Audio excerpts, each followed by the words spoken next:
السلام علیکم جی وعلیکم السلام ورحمۃ اللہ. باجا صاحب، میں آج کچھ آپ کو حضرت مسیح موعود علیہ السلام کے ملفوظات میں سے کچھ پڑھ کے سناؤں گا. جی ضرور. ان کا ٹاپک ہے، اس کا موضوع ہے مسیح موعود کا کام. ٹھیک. تو بہت کچھ مسیح موعود علیہ السلام نے اس کے بارے میں لکھا ہے، لیکن آج بہت ہی مختصر طور پہ میں آپ کو بتانا چاہتا ہوں. یہ 9 ستمبر 1906 کی بات ہے. آپ نے فرمایا ہمارے سامنے جو کام آیا ہے وہ آسان نہیں بلکہ نہایت مشکل کام ہے، اور فرماتے ہیں ہمارے 2 کام ہیں: اندرونی طور پر قوم کو درست کرنا اور تقوی و طہارت کا گم شدہ راستہ ان کو دکھانا اور اس پر چلانا، اور دوسرا بیرونی حملوں کا روکنا اور کسر صلیب کرنا. یہ ہر 2 کام ایسے مشکل ہیں کہ بغیر اللہ تعالیٰ کے خاص معجزہ نما کاموں کے معمولی انسانی کوششوں سے کبھی یہ کام پورا نہیں ہو سکتا. پھر صاحب اگر اجازت دیں یہاں پہ آپ ایک سوال پوچھنے کی، تو اس میں بیرونی حملوں سے کیا مراد ہے؟ بیرونی کا یہ ہے کہ ایک تو ہمارے اپنے لوگ ہیں نا، ان کی تربیت اور تعلیم، بہت کچھ اس میں شامل ہے. نمازیں سکھانا اور کیسے پڑھنی ہے، کتابیں ان کو پڑھانے کی طرف توجہ دلانا، اور یہ تو ہے اندرونی. اور بیرونی یہ ہے کہ جو جماعت میں لوگ شامل نہیں، ان کے بھی بہت سارے حملے ہوتے ہیں. آئے دن اعتراضات کرتے رہتے ہیں، ہم نے ان کو بھی جواب دینا ہے. تو فرماتے ہیں ہمارے بیوقوف مخالف نادانی کے ساتھ مسیح کو آسمان پر چڑھائے بیٹھے ہیں اور خیال نہیں کرتے کہ اتنے عرصہ تک اس نامعقول عقیدہ نے کیسا فساد ڈالا ہوا ہے. جو آئندہ اس عقیدہ فاسدہ کی پیروی سے ان کو کچھ حاصل ہو جائے گا، خدا تعالیٰ علیم اور حکیم اور عمیق در عمیق باتوں کا واقف کار ہے. عمیق در عمیق کا مطلب ہے بہت گہری باتیں جو ہوتی ہیں. اس کی حکمت نے جو راہ اختیار کی ہے اسی پر چلنے سے اسلام کا بول بالا ہو سکتا ہے. یسوع تو خود داغی ہو چکے.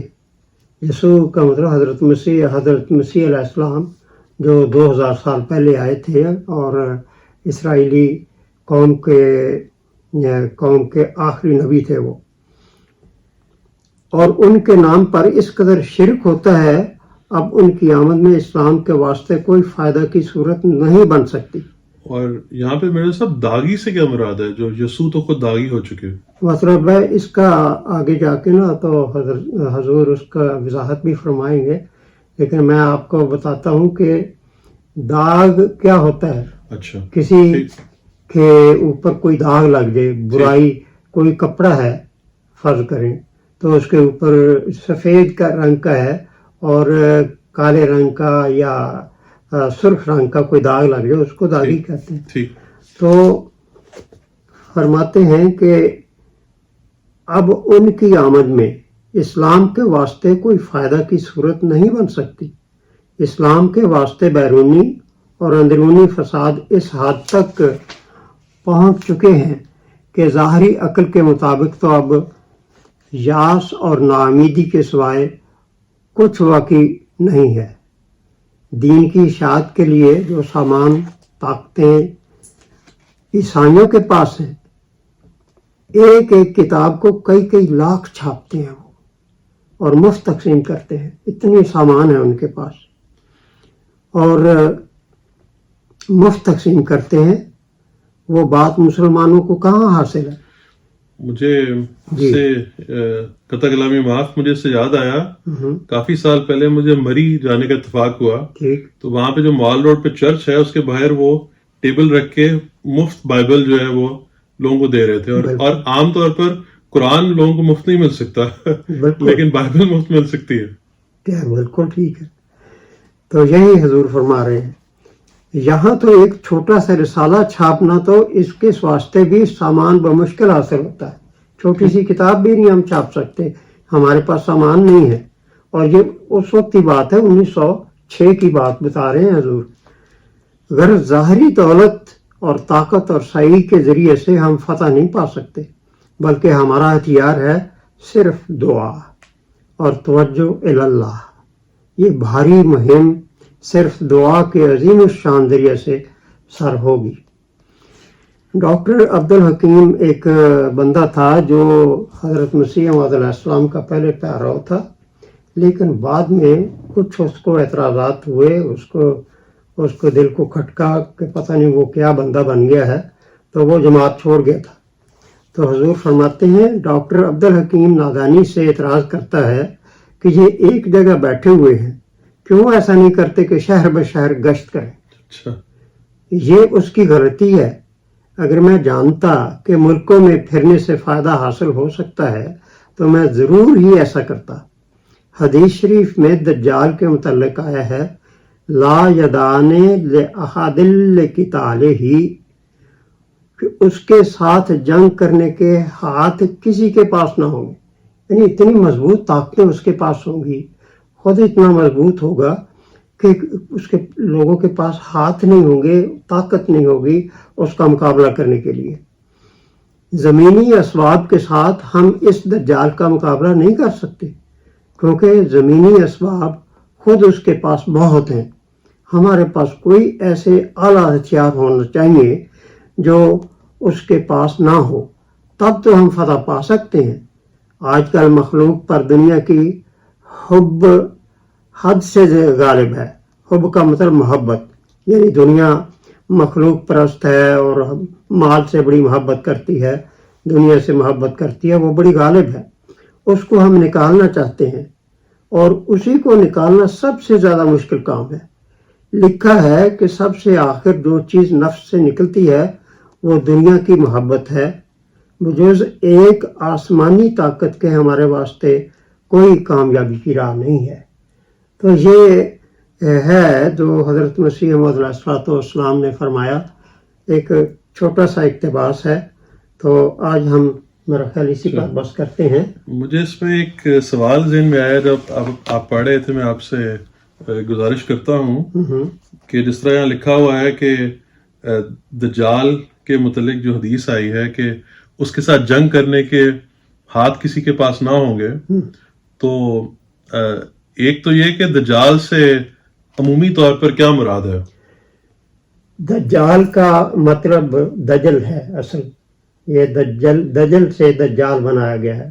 دجال مبالغہ کا صیغہ ہے اور دجل ہے عام کہ دھوکہ بازی، ملمہ سازی، کہ چھوٹی سی چیز کو یا ایک جھوٹی چیز کو بڑے چمک کے ساتھ دکھانا. ملمہ کاری کرتے ہیں، کہتے ہیں سلور ہو یا لوہا ہو اس کے اوپر سونے کی جیسے وہ پانی پھیر دو تو سونا لگے گا. یہ ہے بات. فراڈ، اگر عام لفظ بولا جائے تو فراڈ کیا جائے. جی بالکل. تو پھر یہ سوال یہ پیدا ہوتا ہے کہ جس طرح اگر ہم دنیا کے عام حالات کو سیاسی نقطہ نگاہ سے دیکھیں تو جو دنیا کی بڑی طاقتیں ہیں وہ نسبتاً غریب ملکوں کو مختلف طریقوں سے، مختلف بہانوں سے آخرکار اپنا محکوم بنا لیتی ہیں. ایک زمانہ تھا کہ نوآبادیاتی نظام تھا دنیا میں، بالکل، کہ وہ بڑی طاقتیں یا اور دوسرے بر اعظموں سے جا کر نسبتاً غریب ملکوں کو کے لوگوں کو اپنا محکوم بنا لیتی تھی. لیکن پچھلے 50 سال میں وہ حکومت تو براہ راست حکومت تو ختم ہو گئی ہے، لیکن اس کے باوجود جو غریب ملکوں کے عوام ہیں وہ پھر بھی بیچارے کسی نہ کسی طرح ان دجالی طاقتوں کے سے کسی نہ کسی طرح مشکل میں گرفتار ہیں. تو جو حدیث میں لکھا ہے کہ ان کے ساتھ جنگ کرنے کے کسی کے پاس ہتھیار نہ ہوں گے یا ذرائع نہ ہوں گے، تو پھر جنگ کس طرح ہوگی جو جیتی جا سکے؟ ہاں، صرف ہی مسیح موعود علیہ السلام یہی فرما رہے ہیں کہ ہمارا اصل ہتھیار دعا ہے. اللہ کے ساتھ ہم نے، اللہ تعالیٰ کے ساتھ ہم نے مضبوط تعلق پیدا کرنا ہے، اور پھر وہ ان دعاؤں کو سنے گا اور اس کی طاقت جو اللہ تعالیٰ کی ہوگی اس کے ذریعے سے وہ اس پر فتح پائیں گے. ادروائز ہم اس کے اوپر غالب نہیں آ سکتے.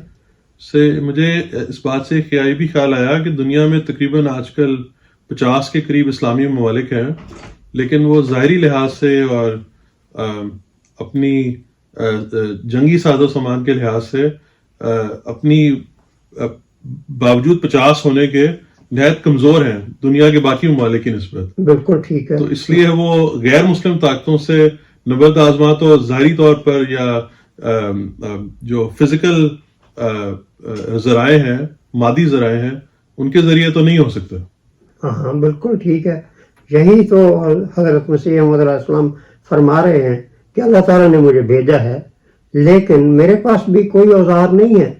میرے پاس صرف یہ ہے کہ میں دعا کروں اور اللہ تعالیٰ کی مدد پہنچے. اور میں سب کو ایسا ہی بنانا چاہتا ہوں کہ سارے لوگ ایسے بن جائیں کہ اللہ تعالیٰ سے تعلق قائم کریں، دعائیں کریں، اللہ تعالیٰ ہماری دعاؤں کو سنیں اور اس کا جو دجل ہے وہ صاف نظر آنے لگے اور پھر ہمیں کامیابی حاصل. آخری سوال یہ ہے کہ عام طور پہ لوگوں میں اس خیال پایا جاتا ہے، اگر تمام میں نہیں تو کئی لوگوں میں، کہ دعا کرنا تو ایک رسمی بات ہے کہ جب کچھ بن نہ پڑے تو کہہ دیا کہ چلو دعا کرتے ہیں، اور اس وقت یہ عام طور پہ ہی سمجھا جاتا ہے کہ وہ کام نہیں ہو سکتا. تو ذرا اس پہ روشنی ڈالیں کہ یہ دعا اس طرح کی ایک امید ہے جو کبھی پوری نہیں ہوگی یا اس کا کچھ اور مطلب ہے؟ مسیح موعود علیہ السلام کا آنے کا مقصد ہی یہ ہے. اور شروع میں جو یہ فرمایا حضور نے کہ میں اندرونی حالات کو ٹھیک کرنے آیا ہوں، اپنی جماعت کی تربیت کرنے آیا، ان کو بتانے آیا ہوں کہ اللہ تعالیٰ کون ہے، اس کے ساتھ کیسے تعلق پیدا کرنے ہیں. اور پھر بہت سارے جو قرآن کریم کی تعلیم ہے، لوگوں کو نماز پڑھنی کیسے ہے، اللہ تعالیٰ سے دعائیں کیسی کرنے ہیں، یہ سارے اتنی چیزیں ہیں کہ بہت ہی بڑا یہ کام ہے جو ہمارے سامنے ہے. یہ نہیں ہے کہ نماز پڑھ لی، ٹھوکریں مار لی، ٹونگے مار لیے، جیسے ایک مرغی دانہ چگتی ہے اور پکڑ کے کھا لیتی ہے، بار بار جاتی ہے، اور بعد میں وہ کھانا. آج کل جو مسلمانوں کی حالت ہے وہ تو ایسی ہے کہ دعائیں جو ہیں وہ لمبی نماز کے بعد ایسے کرتے رہتے ہیں، لیکن نماز جو ہے وہ ٹھونگے مارتے ہیں. مجھے آپ کی بات سے یاد آ گیا، میں نے کل یا پرسوں ایک چھوٹا سا ویڈیو کلپ دیکھا پاکستان کے گزشتہ وزیر اعظم عمران خان صاحب کا. وہ بھی لوگوں کو یہی کہہ رہے تھے کہ جب تک نماز سمجھ کے نہیں پڑھیں گے تو اس نماز پڑھنے کا کوئی فائدہ نہیں. وہ اپنے گھر کے باہر ایک مجمع کو یہ کہہ رہے تھے. تو مجھے آپ کی بات سے خیال آ گیا کہ اس کا مطلب ہے کہ لوگوں کی عام طور پہ بھی اس طرف خیال جا رہا ہے کہ نماز کو پڑھ کے سمجھ کے پڑھے جانے کی ضرورت ہے. اور اس سے ہی منسلک بات ہے کہ آپ کی بات سے معلوم ہوتا ہے کہ آپ کہہ رہے ہیں کہ جو قوم کی روحانی اور اخلاقی تعمیر ہے اس کے ذریعے سے قوم مضبوط ہو، مسلمانوں کی قوم، تو پھر وہ غیر مسلم اور اسلام دشمن جتھے پر یا گروہ پہ یا اسلام دشمن اقوام پر وہ ان کا مقابلہ کر سکتی ہیں، ان پہ غالب آ سکتی ہیں. بالکل درست فرمایا. بنسبت ظاہری ہتھیاروں کے. بالکل ٹھیک ہے. بالکل. یہ ہمارے پاس کیا ہے؟ نہ توپ ہے، نہ تلوار ہم استعمال کر سکتے ہیں. اب اس ملک میں جہاں ہم بیٹھے ہوئے ہیں، تلوار کوئی لے اور کافروں کو قتل کرنا چاہے، کوئی کر سکتا ہے؟ بالکل غلط بات ہے. ہم اس کو ایسے جہاد کو بھی آج ایسے جہاد کی بھی اجازت نہیں ہے.